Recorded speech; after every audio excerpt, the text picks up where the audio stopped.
Hello, and I'm Dr. Morse, and I'm shooting this video to introduce you to myself and who I am, and a little bit of my background to help you understand more about, again, who I am.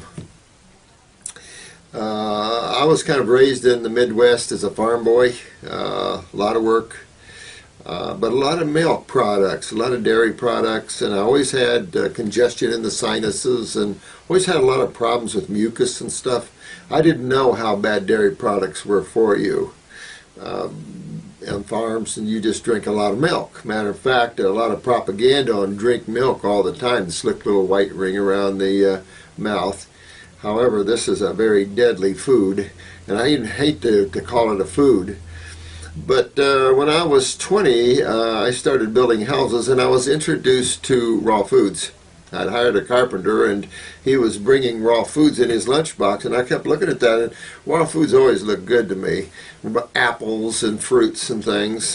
We had a lot of vegetables on the farm, but then a lot of meat and dairy.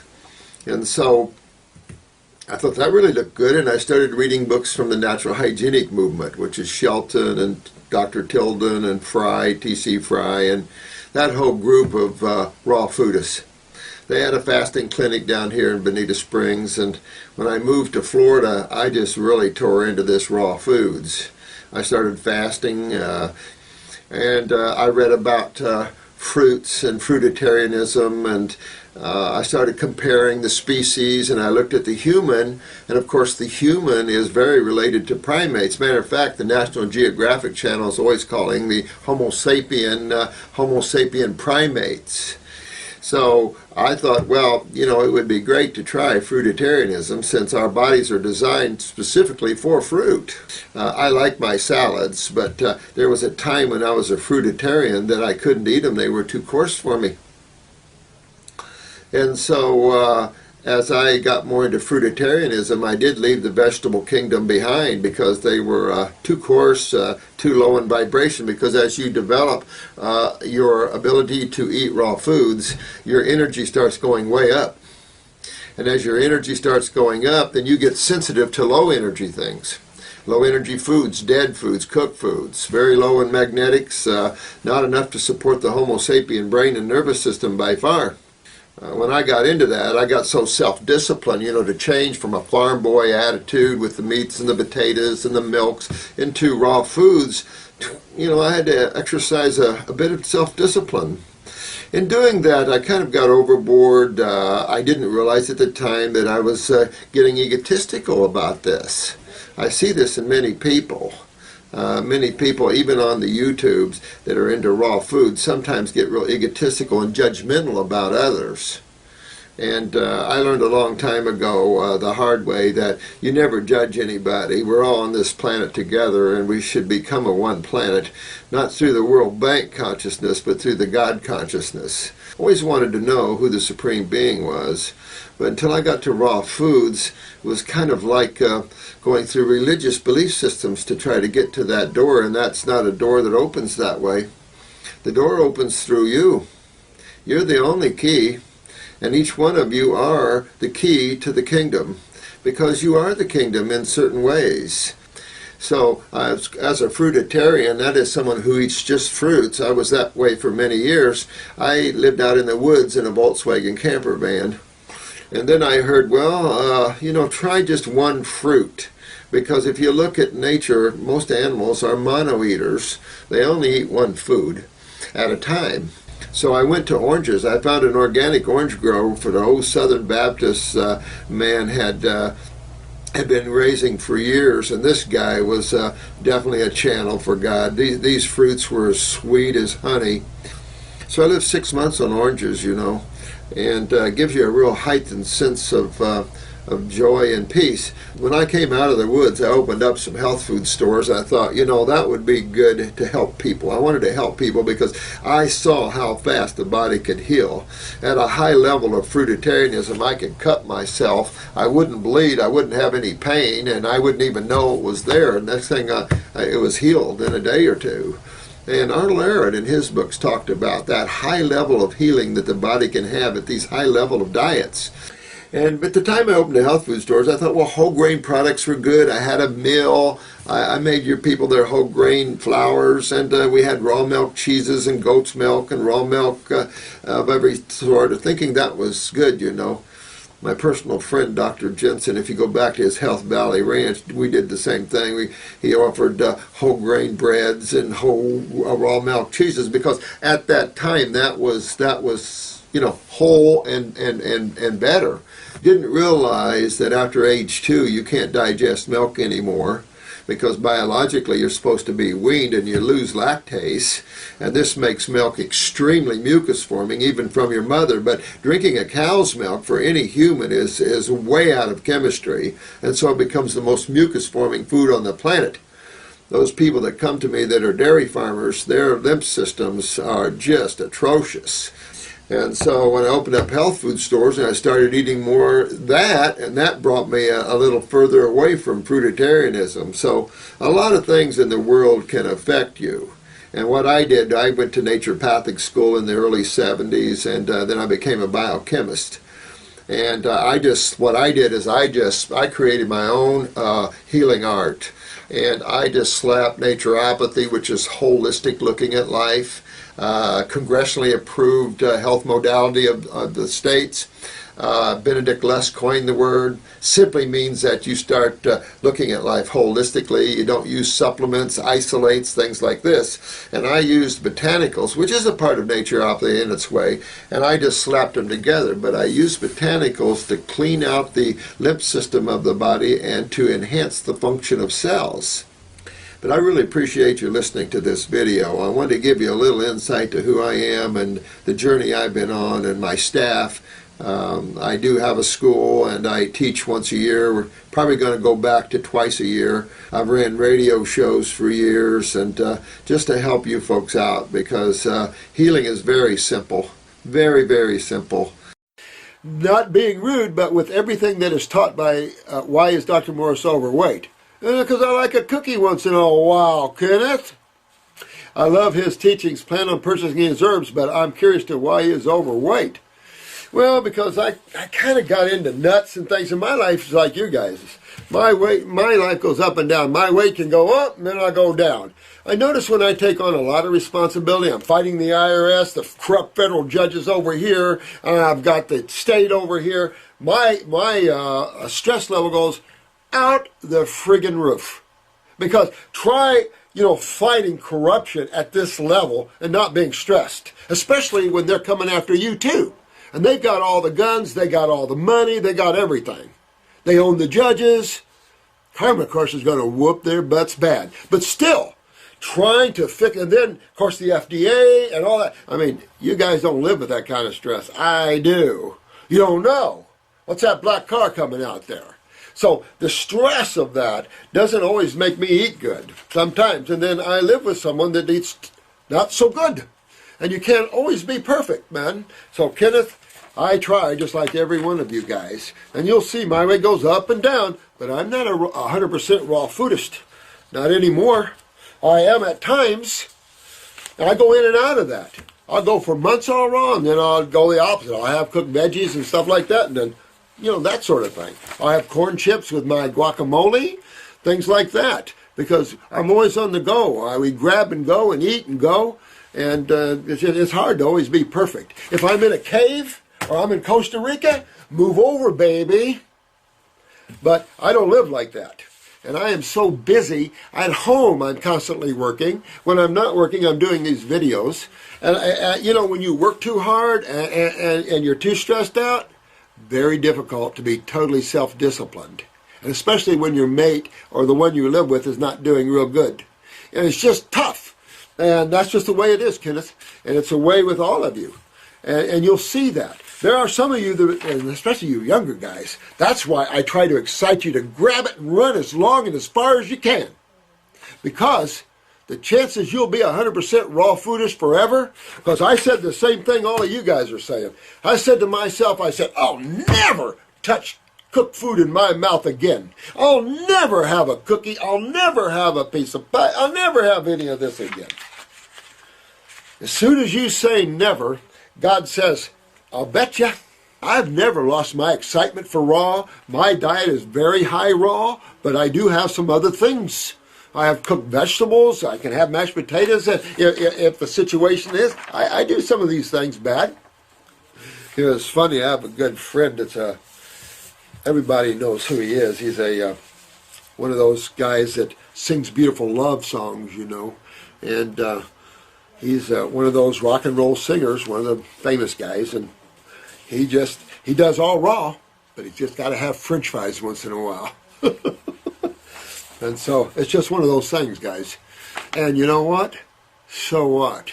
You know, the big thing is go after yourself, get yourself well, and do the very best you can. Get your own self-disciplines and really take off as long as you can. But I want to also tell you this. If you have to cheat once in a while, do not beat yourself up, because that food won't digest well. If you're going to cheat, enjoy it completely and then go on to the next moment.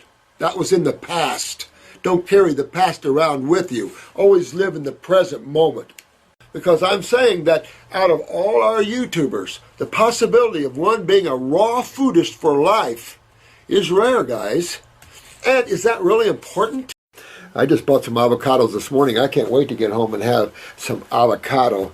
I am going to have a veggie sandwich, meaning that I put everything under the sun on a couple of multi-grain breads. That's what gets me right there. Keeps my weight on. But, you know, but I'm going to stack it. I put avocado, and I do a little of the beefsteak tomatoes, and then I put cucumbers, and then I put sliced yellow or orange peppers.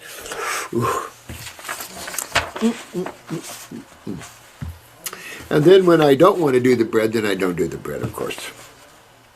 I love to take cucumbers and dip it in avocados. Use cucumbers to use as your snack, like chips and stuff like this. If you have to go to a chip for anything, go a corn chip, an organic corn chip, or an organic rice chip. Corn is a no-brainer. Nobody digests it. Rice, okay. Once you process these things, if you have a dehydrator, though, you can make some good corn chips, dehydrated corn chips that you can dip. The problem is, you know, you get a handful of almonds with a bunch of raisins. Oh, God. Really good. That put on a lot of weight on me was the nuts, you know, and then made me more acidic, and I didn't realize that. But then I was able to tell you guys that. And then some of you guys beat me up for it, and then some of you went, wow, man, they hurt me too. And so pretty soon we're all learning the issue of protein. But I can tell you there's been great medical doctors that wrote books in the 1800s about the negative effects of protein, and, you know, it's just something that's there. The first thing is, question, why did Robert Morse have to get teeth implants? Why didn't he heal it? And then it goes on more about Marcy and her type 1, and et cetera, et cetera. You know, there's so many narcissistic people out there like that. And some of these people like this haven't had a lot of experiences in life, you know, because as we go along and as you go along, the wisdom that you gain from your mistakes is vital. If you have someone that says they've been 20, 30 years, 100% raw, nothing cooked, they're as rare as the sun being purple. So you want to be cautious about that purity syndrome, because this isn't a game where I'm better than you or you're better than me here. So these negative, what seems to be negative experiences is maturing you and developing a sense of strength within you, because you have two choices. You either get stronger or you get weaker. And if you get weaker, you're going to be consumed. You're mostly going to be consumed by someone stronger than you. You're going to be used by someone that's stronger than you. You're going to be always, your joy is going to be robbed by someone stronger than you. It just keeps on going. You know, being raised on all the milks and everything, I'm having fillings from one end of my mouth to the other. And these old dentists just ground the whole too. So all my teeth are full of metal fillings, amalgam fillings, full of mercury. So there's what we have to, the older people have to deal with, is all the friggin' mercuries that these guys went nuts over. Instead of taking care of a little bit of a cavity, they took the whole part of the tooth. So here I'm all fillinged up. And when I was on all fruit and oranges, I never lost any teeth. I know, Juby, you talk about sweet fruit in your teeth, but I can just tell you, sugar is alkaline, not acidic. Acid is what destroy the teeth, not sugar. And we have to define sugar. This morning on Fox News, they're talking about sugar or fructose syrup.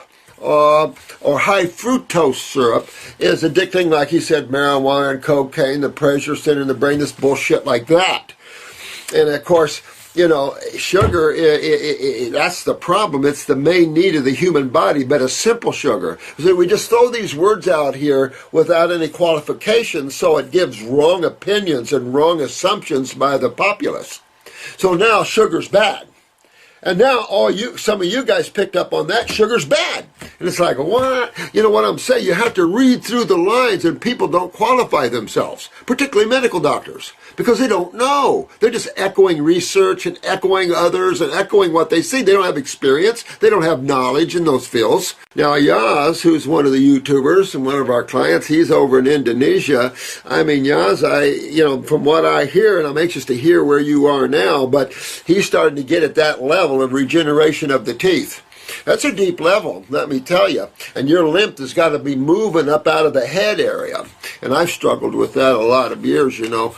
And the busier you are, it's hard just to always jump in and be that way, especially when your life is just in turmoil all the time and stuff. There's a lot of factors. So enough ask me about my teeth, okay? You want to believe me on that? Then I don't really care. But you've seen enough regeneration on this, Juby, and on these YouTube sites. And if you haven't, then look at it more. Look at the people that are getting their bodies regenerated. When you're up in the head, this is the most difficult, you know, to get in and regenerate teeth. But you can regenerate your teeth like you can bone. You have to understand that you're losing your teeth because of lymph, not because of sweet fruit. Sugar is alkaline. It alkalizes, and you don't lose your teeth in an alkaline medium. You lose your teeth in an acidic medium. You must look deeper within that, because what's your teeth made out of? Cells. I wasn't born a raw foodist. I was raised in a small town in Indiana, and I'm telling you, we were milk drinkers like nobody's business. Sugar, meat, I mean, you know, all the nasty. So yeah, oh yeah, I had used nose drops to breathe and didn't know it. Extreme constipation, migraines all the time. It was a bear, man. And of course, my dentist, when you had a cavity, instead of taking a little spot, they took your whole tooth, you know, so I had amalgams all in my mouth everywhere. Oh, my family lost all their teeth in their 20s. I still fight it, you know, and it was like, man, it's just it's just the way we're raised, you know, and it's, by the time you wake up, excuse me, by the time you wake up, you got a body to fix. You know, luckily a lot of you guys are waking up young like me. I woke up when I was 20, but some of you guys are waking up in your 70s and 60s and 50s, and so you got some work ahead of you. That's all I can tell you, but that's okay. I mean, you found the door, you found the road. That's what's important. Part of my job at the hospitals a lot of time was involved in a lot of radiation. And I was in nuclear medicine. And we wore little badges. And when these badges, I think the color was blue, when they turned blue, you couldn't work in the cath lab anymore. I mean, you couldn't work in nuclear medicine anymore because for a while you were saturated. It's too late. You're already saturated. And we were using thallium back then. Of course, they bring that with the crossbones and skull at the little red box every morning in front of your door. It's like, and it's like, oh my God. So I had tons of, and I noticed I used to see a fly over there across the street, which is about 300 yards. I started working in the friggin' hospital around all that radiation. I started noticing I needed readers. Oh, I couldn't see as I needed readers. I'm going, what? And I realized it was all the friggin' radiation. I'm working on it, but oh my God. My hair was full color until I poisoned myself with quinine. When I went down with quinine poisoning, my hair turned white as these walls. And it just really changed my chemistry. I mean, I tell you, these neurotoxins like that, they can be devastating. I mean, the stress we've had here, both I fight the corruption in the judicial and IRS system, and then I fight the corruption in the state medical thing, so you can see what kind of stress I live under. Oh, who's that? Oh, is that a black car coming in? Do they have guns? You know, that sort of thing. Looking out for black, I know a lot of good people that ended up being picked up by the government and no one knows where they are. You know, under the Bush administration, basically they can pluck you. They don't have to have a reason for it. And I have a lot of good attorneys, constitutional attorneys that tried to help them, but is trying to find them. And you know, I'm telling you, we've got some serious issues going on here. So yeah, I did get a little.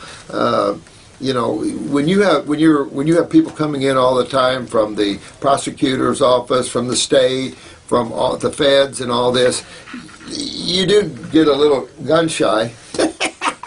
Do I care? No, but yes. You know, I mean, no one wants to sit in prison or be thrown away, but at the same time, if we don't stand up for our rights, it just gets worse and worse and worse. Really appreciate your watching this channel, and again, my love goes to all of you, and I'm here for you, whatever you need. And if you're real serious or something, call Kathy, call Jennifer, call Brenda, get some help, and we'll do everything in our power to help you all.